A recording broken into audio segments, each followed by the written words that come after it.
बिस्मिल्लाहिर्रहमानिर्रहीम। अस्सलाम वालेकुम स्टूडेंट्स। नेक्स्ट हमारा लेक्चर है डोमिनेंस रिलेशन। ठीक है जी। डोमिनेंस रिलेशन या कोई भी इससे रिलेटेड लेक्चर आप सुनना चाह रहे हैं तो सबसे पहले आप लोगों को चैप्टर नंबर 22 का इंट्रोडक्टरी लेक्चर ज़रूर सुनना है और बेंडल ऑफ सेग्रीगेशन वगैरह इनिशियल लेक्चर पहले सुने, फिर इस लेक्चर को सुने तो आपको फ़ायदा होगा इंशाल्लाह ज़्यादा, वरना कम से कम पहला लेक्चर लाजमी सुन लें इस चैप्टर का, चैप्टर नंबर 22 का। तो डोमिनेंस रिलेशन सिर्फ 10 मिनट का लेक्चर है, गौर सुनिएगा, 10 मिनट बाद ये आपको आता होगा। कंप्लीट डोमिनेंस, कंप्लीट डोमिनेंस किसे कहते हैं आपको एग्जाम्पल से बड़ा क्लियर हो जाएगा। हम सब ने मेंडल ऑफ सेग्रीगेशन पढ़ा। एक जीन था कैपिटल आर जो कि राउंड सीड शेप के लिए था, एक जीन था स्मॉल आर जो कि रिंगड सीड शेप के लिए था। अगर एक पौधे में ये दो जीन इकट्ठे आ जाएं तो आपको अच्छी तरह से पता है capital R is completely dominant over small R. Completely dominant का मतलब समझते हैं? कंप्लीटली डोमिनेंस के दो मतलब होते हैं। एक तो कैपिटल आर खुद को 100% एक्सप्रेस करेगा, यानी कि ये अपने आप को 100% फंक्शनल बनाएगा, और स्मॉल आर को 100% नॉन फंक्शनल कर देगा, यानी कि स्मॉल आर बिल्कुल खुद को एक्सप्रेस नहीं करेगा, बिल्कुल अपना इजहार नहीं करेगा। क्यों? किसने इसके इजहार को रोका? कैपिटल आर ने इसके इजहार को 100% रोक दिया और अपना इजहार 100% किया। दो बातें हैं, अपना इजहार 100% किया और दूसरे जीन का इजहार 100% हिडन कर दिया, हाइड कर दिया, छुपा दिया। तो इस फिनोमेना को बोलते हैं कंप्लीट डोमिनेंस, यानी कि ये जीन इस पर मुकम्मल तौर पर हावी है। और आप देखें जो जीनोटाइप तो ये है, लेकिन जो फिनोटाइप आई यानी कि सीड शेप आई वो राउंड। इसी तरह कैपिटल वाई स्मॉल वाई के ऊपर मुकम्मल तौर पर डोमिनेंट है, बिल्कुल डोमिनेंट है। और कैपिटल वाई जो है येलो सीड कलर के लिए और small Y green seed colour के लिए, तो कैपिटल वाई जो है वो इसके ऊपर मुकम्मल तौर पर डोमिनेंट है। और आप देखें कैपिटल वाई ना सिर्फ खुद को 100% एक्सप्रेस कर रहा है, अपना कलर येलो लेके आ रहा है सीड के अंदर, और ग्रीन वाले जीन को मुकम्मल तौर पर उसके असर को छुपा रहा है। तो दो काम हो रहे हैं, खुद को 100% एक्सप्रेस कर रहा है और दूसरे के असर को 100% छुपा रहा है। ठीक है, तो यहाँ पर क्या लिखा है? One allele expression 100%, one allele functionally hidden. दूसरा अलील क्या होगा? एक अलील फंक्शनली बिल्कुल हिडन है और एक अलील फंक्शनली 100% एक्सप्रेस कर रहा है। इधर देखें स्मॉल आर हिडन है, बिल्कुल इसने खुद को बिल्कुल छुपाया हुआ है, बिल्कुल अपना असर शो नहीं किया। स्मॉल वाई हिडन है बिल्कुल। तो this is the phenomena of complete dominance. Very easy. ये आप लोगों ने अगर पहले लेक्चर सुना है तो उसमें भी ये बात बड़ी क्लियर थी। Incomplete dominance, this is quite different case, ठीक है, लेकिन वेरी इजी, समझने वाली बात है ये। मैं आपको ये 3 लाइनें बाद में बताता हूँ, पहले जो है वो इस पे आ जाए। एक पौधा है 4 o'clock, ठीक है, उस पर फूल लगते हैं और फूलों के लिए जीन है एक R1, ये फूलों के रंग को क्या बना देता है? रेड। और एक जीन है R2, ये फूलों के रंग को क्या बना देता है? वाइट। ठीक है, साइंटिस्ट ने एक्सपेरिमेंट किए। एक्सपेरिमेंट में क्या किया ये देखें, ये कैपिटल R1 यानी कि रेड कलर फ्लावर, ठीक है, और R2 वाइट कलर फ्लावर, ठीक है, रेड और वाइट। आप कहेंगे सर ये क्या R1 R2 जीन को ऐसे तो नहीं जाहिर करते, या तो जीन को कैपिटलाइज करते हैं यार स्मॉल केस लेटर में लिखते हैं। तो आप थोड़ा सा 2 मिनट वेट करें, आपको समझाता हूँ कैसे क्यों लिखा गया। अब रेड और वाइट फ्लावर वाले दोनों प्लांट्स को क्रॉस करवाया गया, एक को मेल तस्वर कर लें, एक को फीमेल। ये इससे स्पर्म प्रोड्यूस हुए, ये एग प्रोड्यूस हुए, ठीक है। और आप देखें कोई भी स्पर्म किसी भी एग के साथ फ्यूज़ कर सकता है, ये स्पर्म इस एग के साथ भी फ्यूज़ कर सकता है बिल्कुल, और यही स्पर्म इस एग के साथ भी फ्यूज़ कर सकता है बिल्कुल। तो रिजल्ट क्या आएगा? रिजल्ट आएगा R1 R2, बिल्कुल R1 R2, ठीक है। और इसी तरह R1 R2, बिल्कुल R1 R2। ज़रा ध्यान थोड़ा सा इधर रखा करें, यानी कि बार बार आपको सहरी इफ्तारी याद आ रही होती है, या आपको लेटना याद आ रहा होता है, या आपका ब्लड प्रेशर लो हो जाता है, ठीक है। तो ये थोड़ा सा एक्टिव रहा करें ड्यूरिंग लेक्चर। और इसी तरह से जो है वो ये जो है वो ये वाला स्पर्म इस एग को भी फर्टिलाइज कर सकता है और ये वाला स्पर्म दूसरे एग को भी फर्टिलाइज कर सकता है। तो ये क्या बनेगा? R1 R2, yes R1 R2। अब बच्चे कह रहे हैं सर सबका रिजल्ट तो सेम ही, आप एम ही लिख रहे हैं। अब अगर मैं नहीं लिखूंगा आप कहेंगे ये सर ने क्या किया। तो आप ज़रा ना ज़्यादा शार्चलाक ना बने, आप मेरी बातें ज़रा गौर से सुने। अब देखिए R1 R2 सारे हेटेरोजाइगस हैं और सब पौधों का जो फ्लावर कलर आया वो पिंक आ गया, ना रेड ना वाइट, पिंक। अब मेंडल तो कहता था कि रेड और वाइट को क्रॉस करवाएंगे तो जो डोमिनेंट होगा वो सामने आ जाएगा, या रेड अगर डोमिनेंट है तो सब पौधों का कलर, फ्लावर कलर क्या होना चाहिए था, रेड। और अगर वाइट कलर डोमिनेट होता तो सब पौधों पर फ्लावर कलर क्या होता, वाइट। साइंटिस्ट तो परेशान हो गए कि मेंडल लॉ ऑफ सेग्रीगेशन शायद गलत है। ये खैर F1 जनरेशन थी। साइंटिस्ट ने क्या किया, F1 जनरेशन के कोई से दो पौधे, क्योंकि सब जीनोटिपिकली यानी कि जीन्स के हवाले तो सेम है, F1 जनरेशन के कोई से दो पौधे ले लिए, एक को मेल तस्वर कर लिया, एक को फीमेल तस्वर कर लिया। मेल से स्पर्म प्रोड्यूस हुए, फीमेल से एग प्रोड्यूस हुए। अब जो है वो कोई भी स्पर्म किसी भी एग को फर्टिलाइज कर सकता है, ये स्पर्म इस एग को भी फर्टिलाइज कर सकता है और ये स्पर्म दूसरे एग को भी फर्टिलाइज कर सकता है।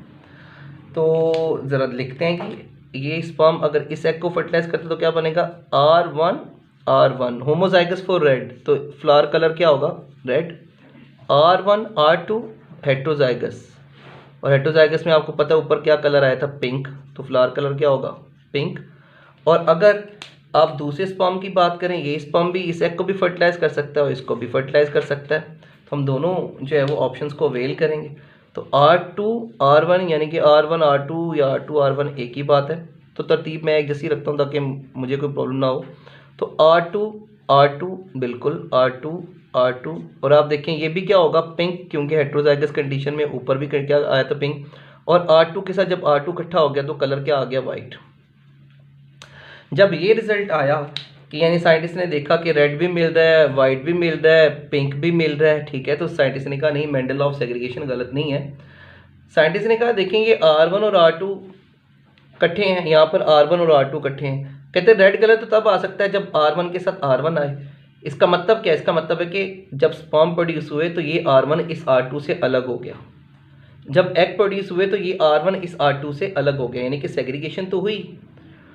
और अगर सेग्रीगेशन हुई तभी ये पॉसिबल है कि R1 वाला स्पर्म R1 वाले एग को फर्टिलाइज करे तो R1 के साथ इकट्ठा हो, और तभी ये पॉसिबल है तो रेड कलर आए। इस तरह एक R2 इधर था, एक R2 इधर था, एग प्रोडक्शन के दौरान ये R2 इस R1 से अलग हो गया, स्पर्म प्रोडक्शन के दौरान ये R2 इस R1 से अलग हो गया, और फिर R2 वाले स्पर्म ने R2 वाले एग को फर्टिलाइज किया तो कलर क्या आ गया, वाइट आ गया। इसका मतलब मेंडल ऑफ सेग्रीगेशन ठीक है। तो साइंटिस्ट ने कहा कि ये लॉस ठीक है, but this is a phenomena of incomplete dominance, यानी कि जीन R1 और R2 इनमें से कोई भी दूसरे ऊपर मुकम्मल तौर पर हावी नहीं है। ये दोनों जीन्स को इकट्ठा कर दें तो R1 खुद को थोड़ा सा एक्सप्रेस करेगा लेकिन दूसरे का असर थोड़ा सा छुपा भी देगा। R2 भी यही करेगा, अपने आप को खुद थोड़ा सा एक्सप्रेस करेगा और दूसरे का असर को थोड़ा सा छुपा देगा, यानी कि दोनों इनकम्प्लीटली खुद को एक्सप्रेस कर रहे हैं और दूसरे का असर छुपा रहे हैं, तो वो भी इनकम्प्लीट। यानी कि अगर रेड वाला वाइट वाले का असर 100% से छुपा देता तो फिर तो कलर रेड आ जाता, लेकिन कलर क्या आ रहा है, pink.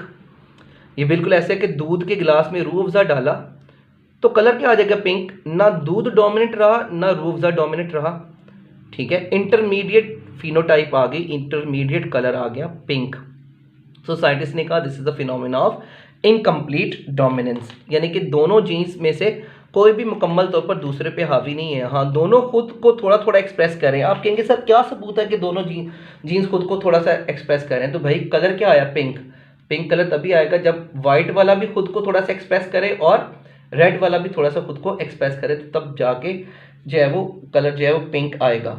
Now next is codominance. तो कोडोमिनेंस में क्या है, मैं आपके सामने एक नई शीट रख रहा हूँ, ये ज़रा गौर से देखिएगा, ठीक है। कोडोमिनेंस में क्या है, ये ज़रा देखिएगा, ये पहले नीचे इस पे आ जाए फिर ये दो लाइनें पढ़ते हैं, ठीक है।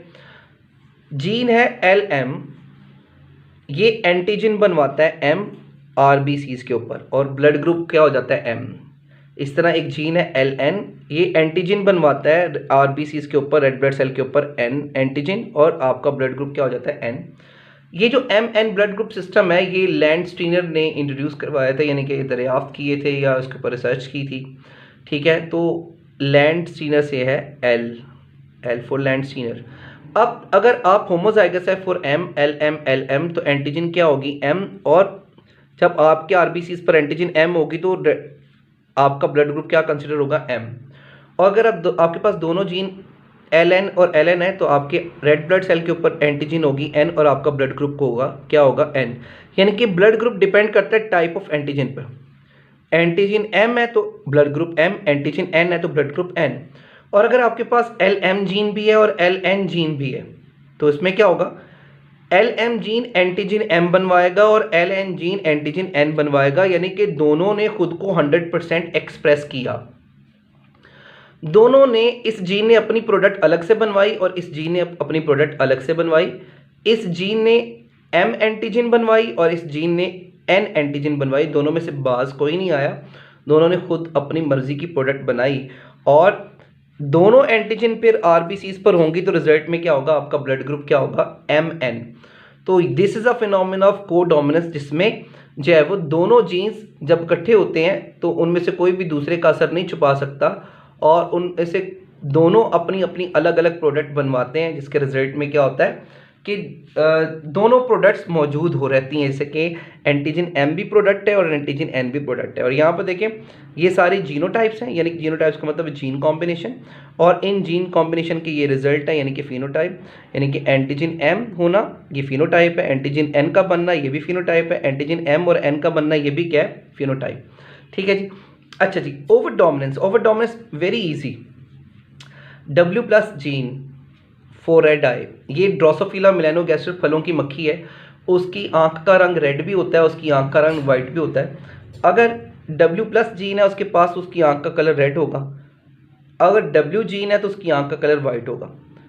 तो W प्लस जीन जो है वो ये क्या है, डोमिनेंट है, और W जीन जो है वो रिसेसिव है। ठीक है।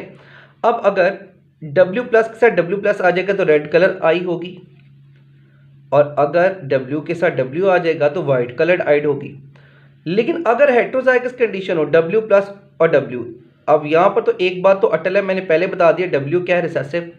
और अगर ये रिसेसिव है तो ये खुद को एक्सप्रेस नहीं करेगा, ये खुद को एक्सप्रेस नहीं करेगा W, और W प्लस खुद को एक्सप्रेस करेगा। ठीक है। और आप देखिए मैंने साथ में रेड नहीं लिखा, more red. W plus is dominant over W, no doubt, लेकिन W प्लस ने खुद अपना इजहार ज़रूरत से ज़्यादा कर दिया। यानी कि W प्लस के साथ जब W प्लस था तो सिर्फ रेड कलर था, W प्लस के साथ W आया तो इसने ओवर डोमिनेंसी शो की।